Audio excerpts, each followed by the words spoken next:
Miała duże ambicje, lecz w domu ciągłe echo w garach. Choć jak domem to nazwać? 4 kąty w 4 ścianach. Brat promotor osiedlowych akcji zaopatrza getto. Najpierw strzał, później 10 lat w celi. Lekką ręką matka dawno nie żyje i światło płonie gdzieś na niebie. Ojciec alkoholik podtrzymywał życie pod sklepem, ciągle ubliżał córce.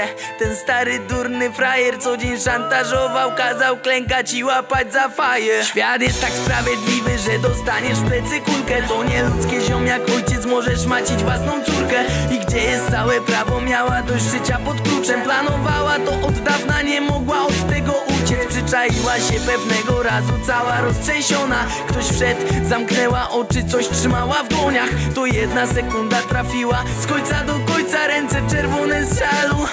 Zabiła ojca. To nie tak miało być.